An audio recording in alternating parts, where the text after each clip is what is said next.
Des puzzles, docteur?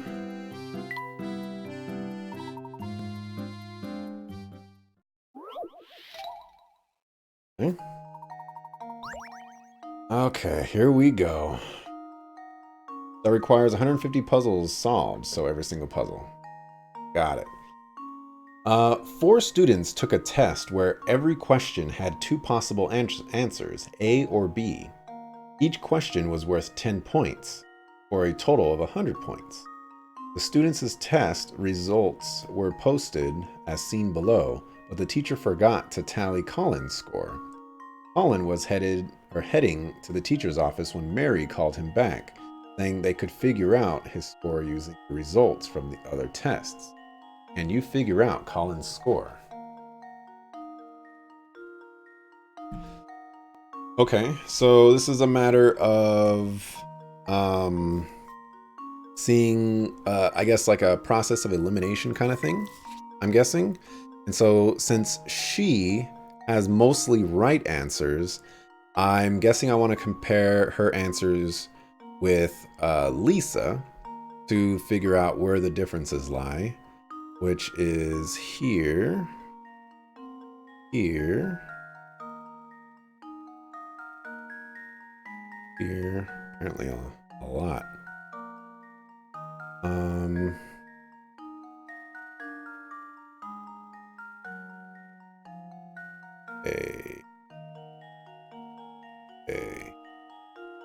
Okay, so there are 4 differences.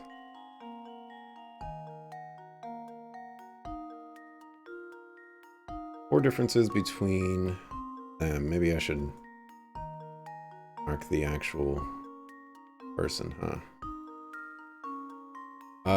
2, 4, 5, 10.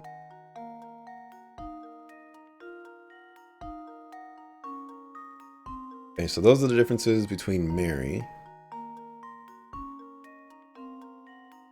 and Dan. There are differences there. There.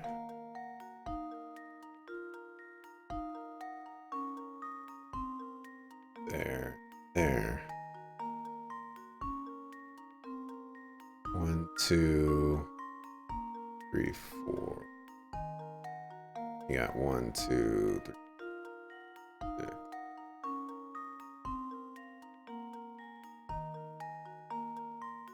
Okay, so everybody, where are, okay, so our similarities are 1.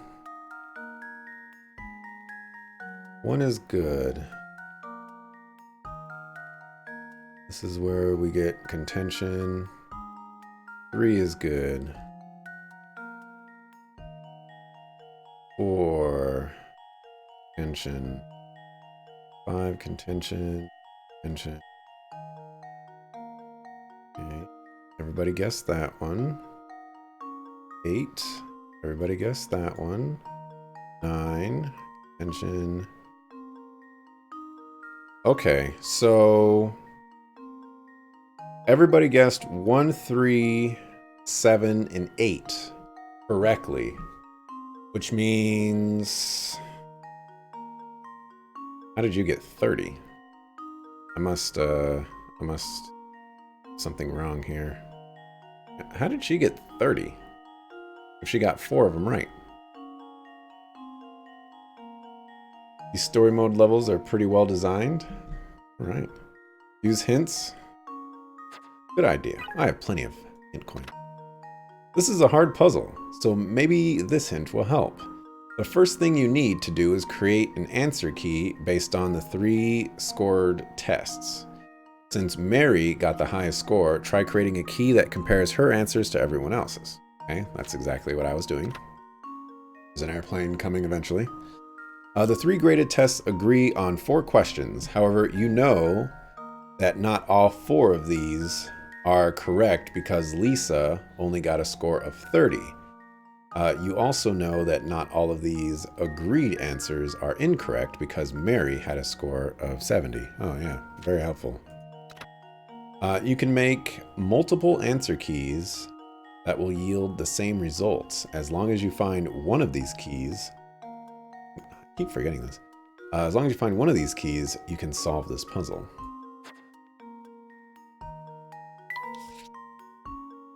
Okay, so then I guess I need to determine some other stuff. So one of these is wrong.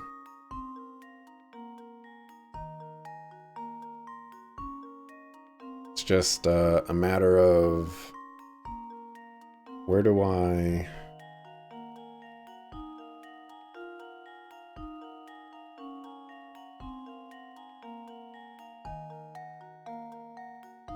If Mary only got 3 questions wrong, then that would mean that 10 is different from everyone else's.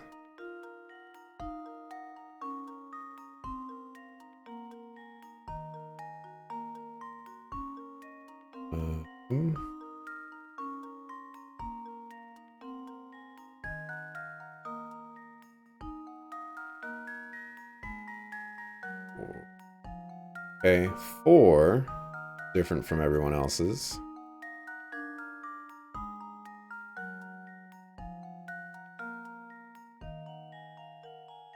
So potentially those are her wrong answers, potentially.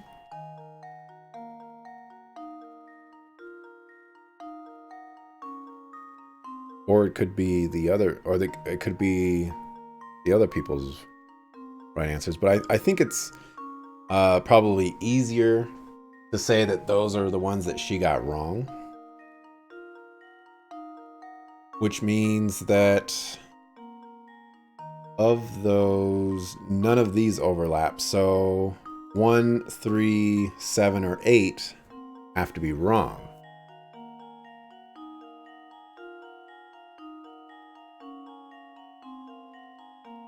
And of those, nobody has different ones. This one is tough.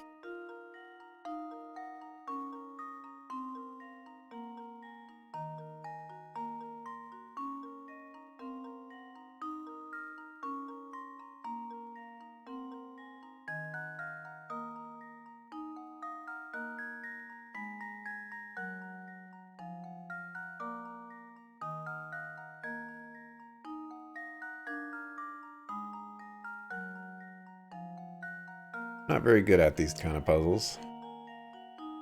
It is showing. I feel like I'm on the right track, but I don't know where to go from here. There must be a better way to figure out what other one is wrong here. Well, oh.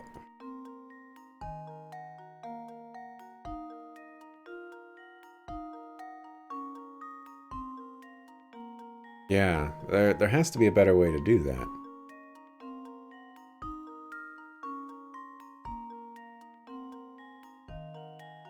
Catsuit controls nicely. You know, I'm just I'll give a random one here. So of these 4, he has at least 30 on this score. Okay. I'm going to assume that 4 and 10 are both B, which means that he got those wrong.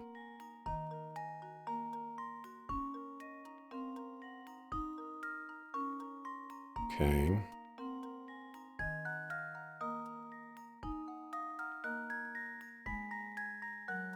And if I assume that 1, 3, 7, and 8, one of those has a wrong answer, then I can just automatically assume one of those has the wrong answer here, which means that every other answer that she has is correct. So I don't need to necessarily find which answer is correct for her anymore because I'm assuming that 4 and 10 are correct. Which means the rest of her answers I can just use. Which means that this is wrong. This is... we can ignore that. 6 is correct. 5 is correct. 4 is wrong. This is correct. So he gets 1, 2, 3, 4, 5, 6, 6. So his answer... So I'm going to go with 60. And... survey says... Oh, I can't believe it. Yeah! A+. An A+ for you, that is. Unfortunately for Colin, his score was 60. Based on the results from the 3-score test, you come up with 4 possible answer keys labeled here as A through D. No matter which one you use, Colin's score is 60. I did this in potentially a whole different way, and I'm good with it. Did I enjoy the game? You like Flora? I liked the game a lot more than the first one.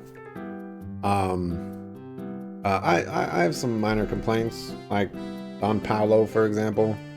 I think the story was kind of ridiculous, but the first game story was kind of ridiculous. Overall, I think it's a good game. Absolutely. It was fun. Get rid of that.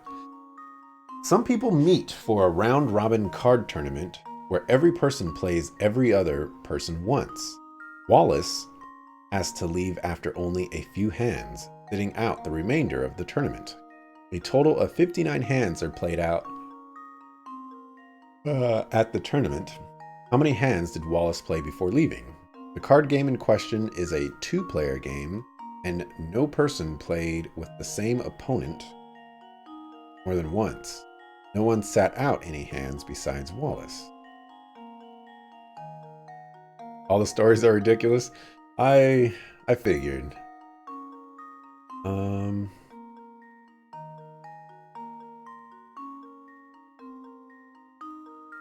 Total 59 hands are played. A 2-player game. No person played with the same opponent more.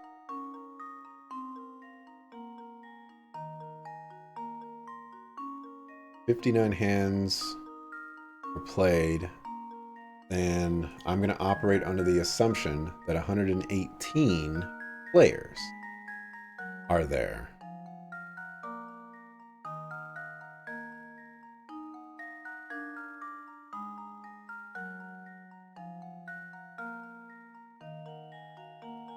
Yeah, because it's a pair. Go ahead and use that. Mock up an equation with the number of people and the number of matches played as variables. That would be a good place to start. Not for me, it would. In order to create the equation for the number of hands, you would need to multiply the number of players by the number of players minus 1. Then then divide this product by 2. If there were 3 people, there would have been 3 hands. If there were 4 people, there would have been 6 hands. You can assume from the conditions given that if no one left, the minimum number of hands would still have to be at least 60. It's not helpful for me. There were 12 people at the tournament. Now think it through.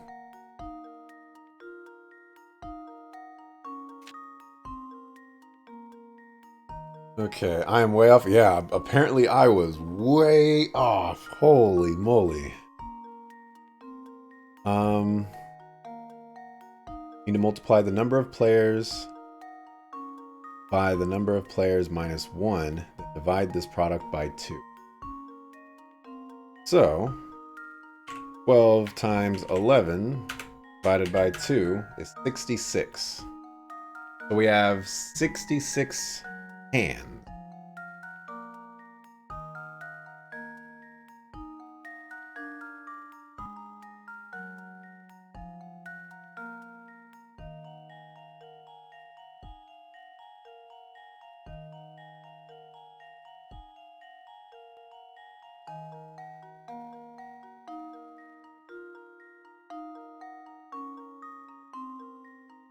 Ah, well played there, Super Gamer Rob. I wasn't even making that connection. Okay, am I out of time? I'm really bad at starting this timer. Like, I was pretty good with it throughout the entire game, but holy crap! Like, I just since I beat the game, I've been struggling with timers. Oh, okay. Well, I'm stumped. Both that one wrong. Oops.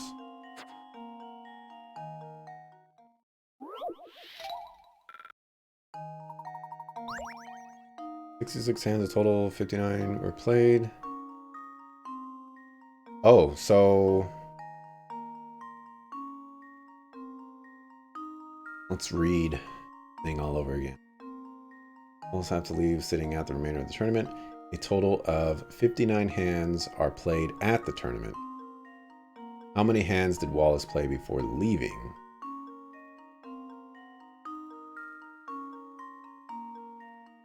I'm gonna go with 50. Oh, that doesn't make any sense. How many did he play not sit out? So if everyone played 11 hands, he sat out 7, then how many did he play? Ah. I will try answer to hint one more time. Simple math is hard. I just wanted to let you guys know that. Here goes. Okay. Piece of cake. Okay. Good job. Wallace played 4 hands. First, you need to find the total number of hands everyone stayed, or if everyone stayed. If, you can find it with an equation like here. If there were 11 people, there would have been 55 matches, and if there were 12 people, there would have been 66. Since we know 59 hands were played, there must have been 12 people at the start. When we subtract the 59 hands played from the 66 ideal, we learn that Wallace missed 7 hands. Everyone would have played 11 hands ideally. That means Wallace only played 4 hands. Like Goro. Alright, I'm assuming this is the very last puzzle.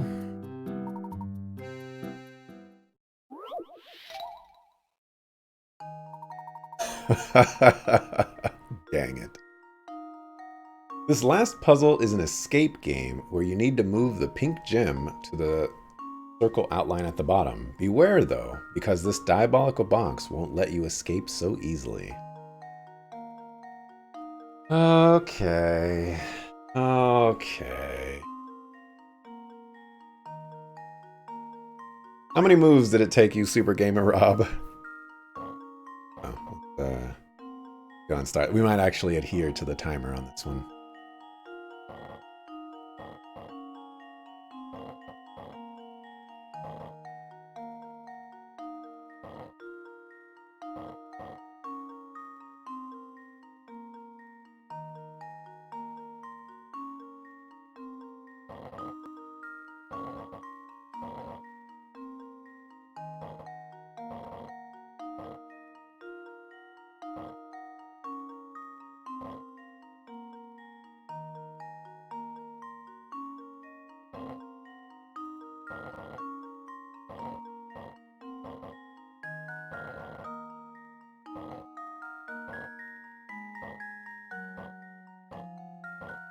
Just kind of goofing around at the moment. Don't mind me.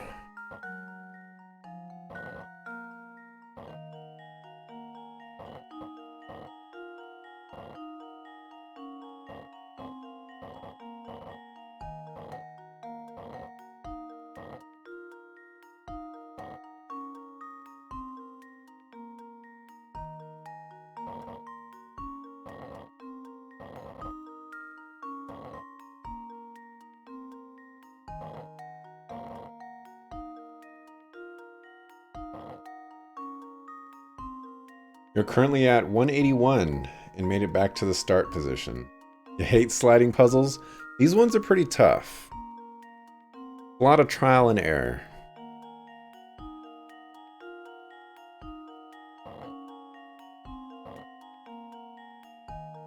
Not working out for me. Although, an interesting attempt.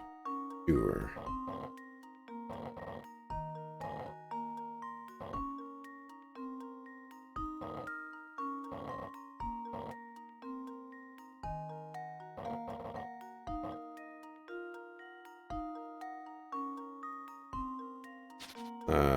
Start all over.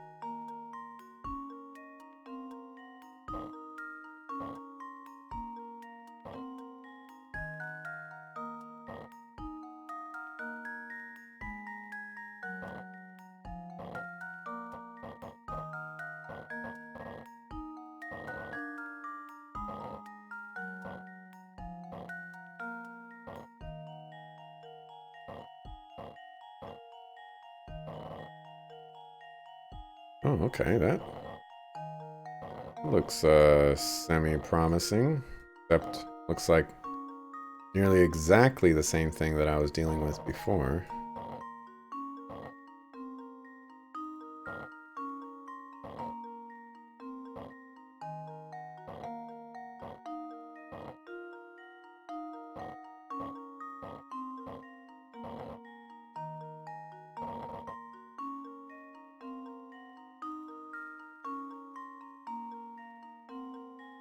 Too bad you lost your DS years ago, but you did find out that find the first game. This game were both on iOS and are now $9.99. Ah, use all hints? Yeah, why not? Difficulty of this puzzle is truly diabolical. There is no easy to find solution. You just have to find ways to fit the blocks together to open up a little bit of space at a time. You can't move the gem at all at first. You should focus initially on making room for the gem to move. Here's one small hint. Move the yellow vertical bar to the top half of the puzzle. Here's your last hint. You never have to move the cross-shaped piece any further right than the center of the puzzle. In other words, gem has to move clockwise through the puzzle. Stick with it. Wow. How are you supposed to pull that off?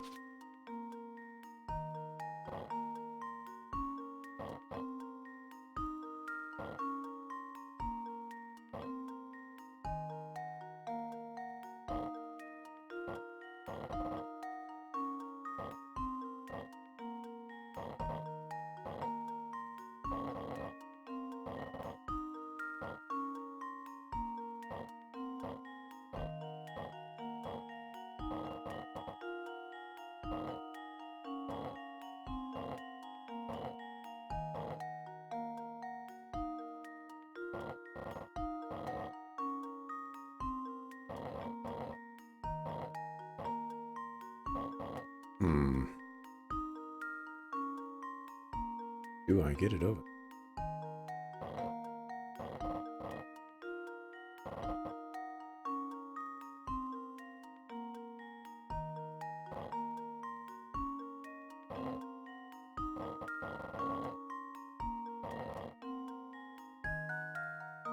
Are you solved sliding puzzles? Move things until they are solved. That is a wonderful strategy, sir. Or madam. Most likely, sir. But potentially, madam.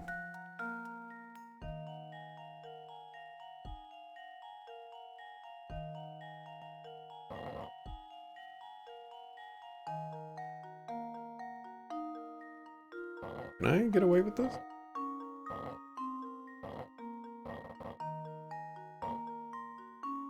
Cannot get away with it.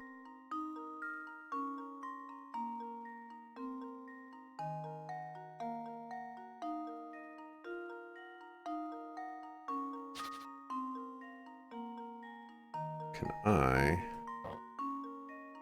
this work?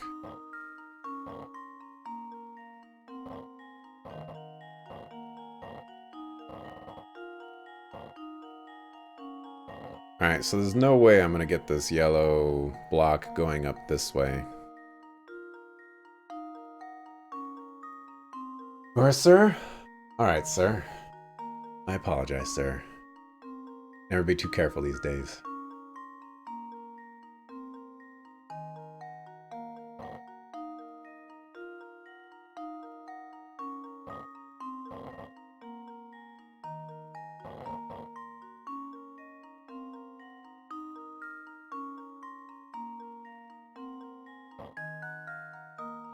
I think I'm just gonna look up the answer for this one. I am every bit as lost as I probably should be. Like, what the heck?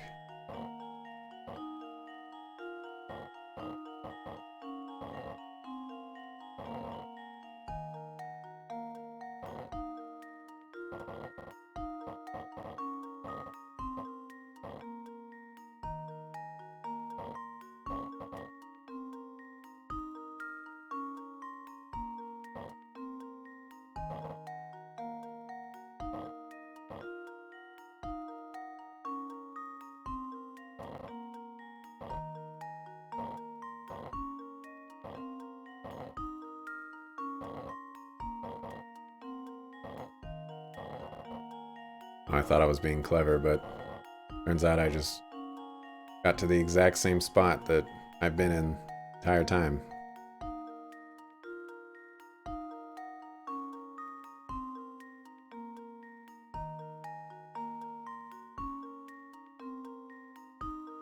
I don't know how to get the yellow block anywhere else. Alright, I'll look it up. Sadly. This will be again another one of those puzzles where, you know, if I kept at it, I could probably get it. But it would probably just take too long to stream.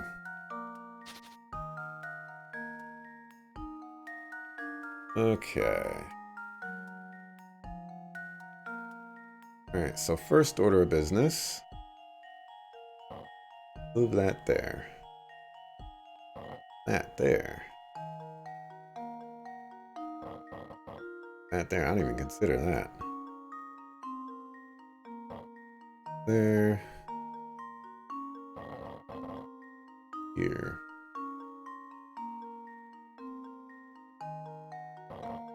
Here. Here. Right, some shenanigans are afoot.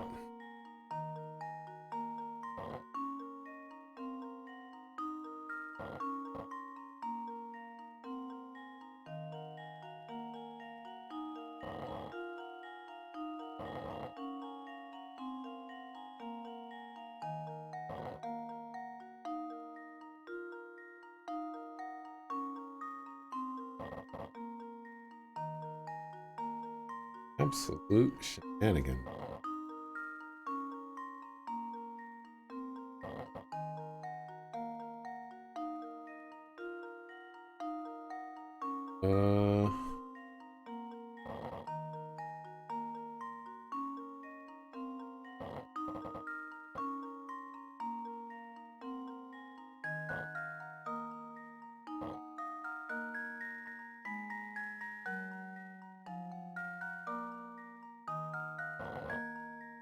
There now. Goes here.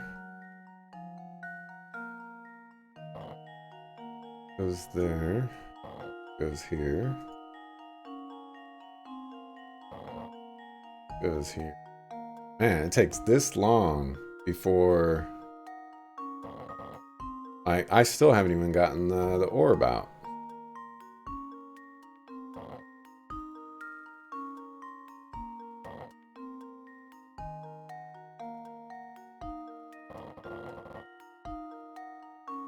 Hold on a second.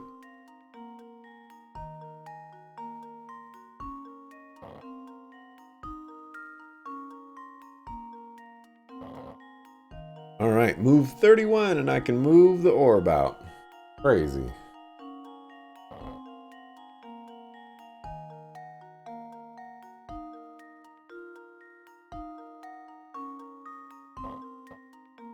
Up.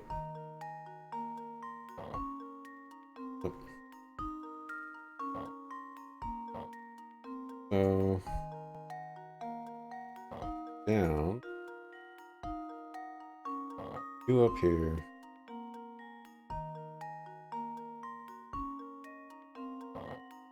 Over here. You over here.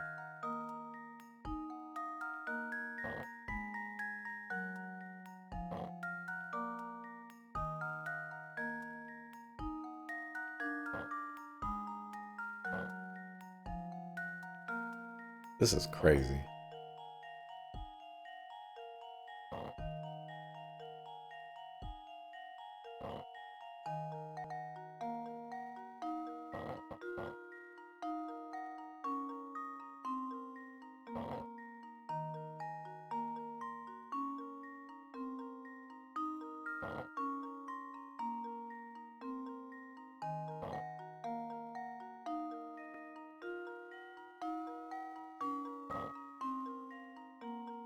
So long, even with the answer? Yeah.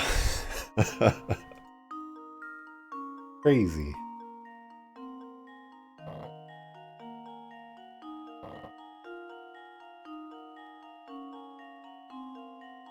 Uh,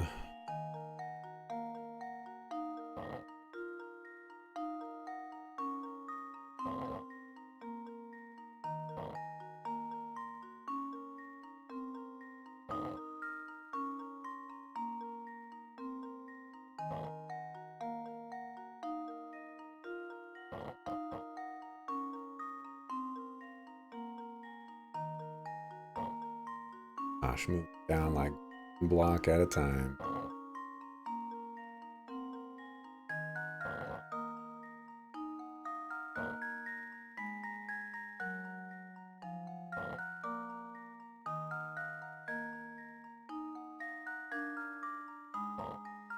Up. Over here.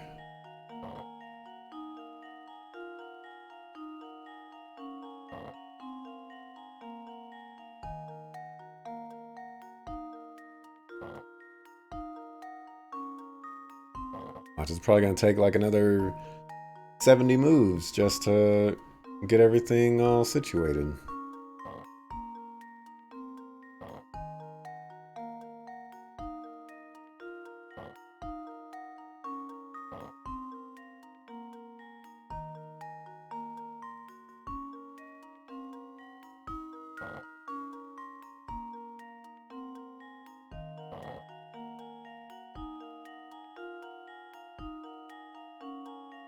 Or not. Alright. Here goes. My goodness. Oh my goodness. Layton's apprentice strikes again. You only had to look online for one solution. The final puzzle in the game, in Game 4, Last Spectre, the two-part sliding puzzle with a combined minimum of 170 moves, no joke. Oh my gosh. That is too much. Way too much. Wonderful. One well-known solution to this puzzle uses 78 moves. How many did it take me?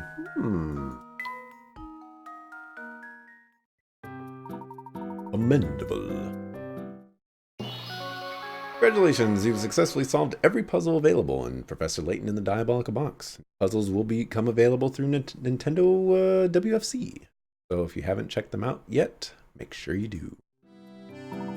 With that, it seems you've completed every puzzle in the game. Congratulations.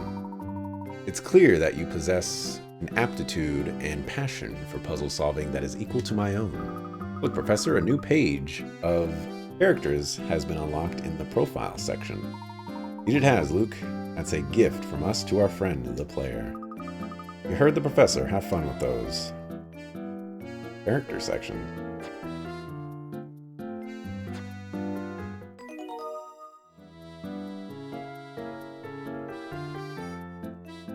Secret? Profiles?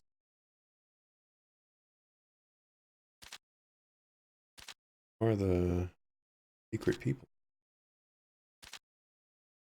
Huh, the train. Okay. Alright, well, it's 9:43. And streaming for a long time here. So I guess that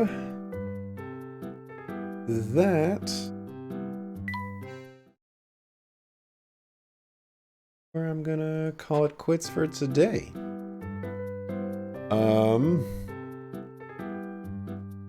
Apparently 5,500 picarats is the max, so you know, do the greatest of jobs getting that, but I did an okay job, I guess, considering I cheated on some of them. But anyways, that's gonna wrap it up for me for today. I'll be back tomorrow, 6 o'clock p.m. Pacific, to play something. I don't know if I'm gonna play a new game tomorrow or just settle for something maybe like Dota Underlords or Smash Bros or something like that and start a brand new game on Monday, because next week, the 4th of July, and I have Friday and Thursday off. And so what I'm thinking about doing is when I start the new game, I'm just gonna go hard on the paint on Thursday and Friday and do some early streams and whatnot, some all-day streams, assuming all the stars align. But yeah, I'll figure something out, I guess. So thanks for watching, appreciate it. See you tomorrow, 6 o'clock p.m. Pacific. Peace.